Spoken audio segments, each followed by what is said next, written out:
Welcome to Uncommon Analysis. Today I want to take a few minutes to talk about this interview that some of the heads of the Kamala campaign gave last week to Pod Saves America, I believe is the podcast they were on. I don't think there were any, it was about an hour and a half long. And I've listened to the whole thing, so I don't think, so you don't have to, but I'm going to tell you my take on it. My take on it, these are people who put a valiant effort into a lost cause, and I think they realized it. They didn't quit. They fought hard. They did what they thought was best. I think they made some tactical decisions that I would not have made. I don't think the reasoning behind them was utterly unsound, but I also am of the opinion that it would not have mattered what the Democrats did tactically or what Kamala's campaign did tactically. She was going to lose this election, almost certainly to Trump, and probably lose in a big way, based purely on the fundamentals of the race, the fundamentals of the country, the fundamentals of the electorate. So I take a little different perspective. These people have, however, been beaten up pretty badly by the left blogosphere, online folks, largely because those people, well, frankly, they're fools. They do not accept that this was a non-winnable race. They don't accept that this race was going to go down. No Democrat was going to win this race, and they're free to that belief. But the fundamentals were just not there. In fact, let's hear what this guy has to say. This is David Plouffe, I believe. He is one of the guys. He's probably the guy in this interview that talks the most about the numbers. I don't know if he was Kamala's being pollster or what, but he's the one that talks more about the fundamentals of race than anybody else in this interview. And he has some very honest assessments early on and throughout the video. And he'll probably be the one I show you most clips of because most of the other ones are just jib jab about tactical decisions they made. But anyway, here we go. What's he got to say about the state of the race going in? Well, Dan, you and I talked prior to the election, and just to rewind, I think when Kamala Harris became the nominee, she was behind. We kind of, climbed back. And even post debate, we still had ourselves down, in the battleground states, but very close. And so I think by the end, it was a jump ball race. And So, jump ball race by the end. That's where they thought they were. And they start up down. Okay, fine. Fair enough. But then he talks about the political climate. And this is where things get a little interesting because this is the political climate. Let's see what we got to say here. the political atmosphere was pretty brutal. And that's not an excuse. You had right track, wrong track, I think 28-72. Gee, where have we heard that before? Who pointed out that the right track, wrong track was horrifically bad for Democrats and the Biden administration for years prior to the election? Who was pointing that out in January? Who could that have been? Certainly not the media, at least not the mainstream. About 70% of the country saying they were angry and dissatisfied. You had Trump's approval rating on his first term, frustratingly high, 48-51, depending on the state. Yes, it's frustrating high that then they had 4 years of Biden to compare it to. They thought Trump did a better job. So frustrating. It's frustrating because it's true. That's the frustration. The media created a narrative around Trump, but the reality was after people got the alternate, they realized Trump was not nearly as bad as the media made him out to be. Not this guy's fault. He's just telling the truth. Left can't handle it. Obviously, the incumbent president's approval rating around 38-41, depending on the state. And, I think the economy and inflation still driving a lot of votes. So, Yeah, the economy, inflation, and driving life posts. They edited out something there. I don't know what, but you saw that hard edit. I'm betting he was talk about immigration and crime. I don't know that for a fact, but I wouldn't be surprised if he brought up immigration and crime because this guy's telling the truth for the most part here, and he's using raw data to say it. And I don't know how you mention all the negatives against the Kamala Harris campaign and Democrats in general in this election and not talk about immigration. So I'm going to bet that edit talks about criminality, crime, and immigration as well, and the border, and they edited it out. I don't know that for a fact. I'm conjecturing there, but I'm betting you that's what he talked about there because it's a very harsh and obvious edit. so I think given that we had a challenging political environment, the fact that we got the race to dead heat was positive, but boy, it was slow moving. And So they got it to break even in their world, but it was slow moving. So they're going into election day. We're about even. About as close as we go. Now, what was the other admission here? The other admission, he talks about some other stuff too. I don't want to take anything away from him. But the other big kind of admission, which wasn't isn't really surprising to anybody who's paying attention, is right here. Where was the state of the race? Well, let's see.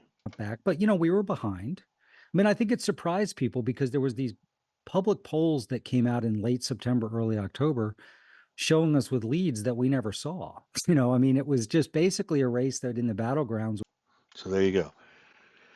Their internal polling never had them in the lead. Yet you wouldn't know that. The media was telling you this was a race. The punditry was telling you this was a race. Not only was it a race, but Kamala could win. Odds of Kamala winning were very low. These guys, I think, did an admirable job of what they had to work with. I don't think they did all the right things. I don't think they did all the wrong things. But I think the left beating them up is pretty unfair but it's largely again because the left is out of touch with reality. They are in denial. They thought this was a winnable race. They thought with everything that this guy just said about the political environment that they could take a candidate and win. They could change something tactically. I got news for you guys. It would not have mattered who your candidate was. The outcome would have been pretty much the same. It would not have mattered the tactical things they did or did not do. The outcome would have been largely the same. The rest of the video, they're going to talk about the tactical decisions they made. They talk about a few things in particular I'd like to bring up. They talk about the failure to separate from Joe Biden. I don't, and why they didn't do it. They felt, that's tough to separate and who's he said she said nonsense on that argument. Plus, she's low. I don't know about all those excuses they give for that one because these guys were all Biden's people. Understand that. When Biden left the race, his condition was Harris had to take his people with her. And these were all Biden's people that she inherited. So I don't know about those, but that's their excuse on that one. Um, they talk about the transgender ad. They believe it didn't have any impact. I would agree that it probably didn't have any impact on the motivation of who people voted for. I don't think people went to the voting booth and said, I'm going to vote against Kamala Harris because of an ad where her talking about sex changes for prisoners being paid for by tax dollars and how she's proud of that. I don't think people went to the voting booth motivated by that as the decision maker for their decision. I do think, without question, however, it had an impact on the race in terms of driving people to show up, engaging the disengaged or the disenfranchised or the low engaged folks. Joe Sixpack, fairly apolitical guy, not really following politics all that closely, watching his football games and saw that ad. You better believe it had an impact. No doubt. It may not have been the driver of his final decision who he voted for, but I guarantee there were a lot of people that were motivated to vote after seeing that. They showed up and said this is because it just showed how crazy Kamala is and the stand she's taken. It well defined her as the radical San Francisco liberal that she is, especially to the people that don't engage in politics. So I disagree with them. I think it didn't have an impact. I think it did. I agree with them. It probably wasn't the motivating factor for a vote. People to go, I'm going to vote against her because of that particular issue. But I think it woke a lot of people up and engaged them to vote that would not have otherwise. I just feel that in my bones.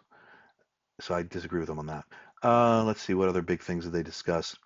They discussed. Let's see. We talked about the transgender. We talked about um, them never having the lead. We talked about oh, why they talk about why they toured with Cheney. I think that was a bad move. But again, was it really? They believe that there was this sliver of undecideds who were generally Republican voters that they could grab in the suburbs, particularly women, by going after Trump and by bringing Cheney and these other former Trump aides into play. I don't think it helped them at all. I don't think they gained any votes from it. If it certainly angered their base to be seen by Cheney, and it kind of made him a mockery because the Republicans hate Cheney just as much as the Democrats do. So I don't know what the hell they were thinking there, but they saw an opportunity and they had a short, abbreviated cycle, so they gave it a shot. Again, I don't think it moved any needles, and Democrats aren't going to not show up because you now gone out and done this unthinkable thing. They're still going to show up anyway. They're party loyal no matter what. So uh, largely that's kind of the basis. They made decisions and they justify why they made them. I could argue the tactical merits for some of their decisions. I don't think these people did a horrible job. I don't think they did a great job. They were given a lost cause. Now, again, I don't think any of them quit either. I don't get the impression these people did not try their hardest. I think they did the best they could with what they had to work with. What they had to work with was crap. It was just crap. And the blogosphere and the left wing talking heads attacking them, I think it's a lot of it's unjustified. No, yes, they could have done some things different. They could have done tactical things differently, but I don't think it would have massively changed the election. The headwinds were just too much. You don't get reelected when you do as piss poor of a job as the Biden-Harris campaign has done for the last 4 years. They have failed on every measure. They failed on foreign policy. They failed on the economy. They failed on the border. They failed on everything.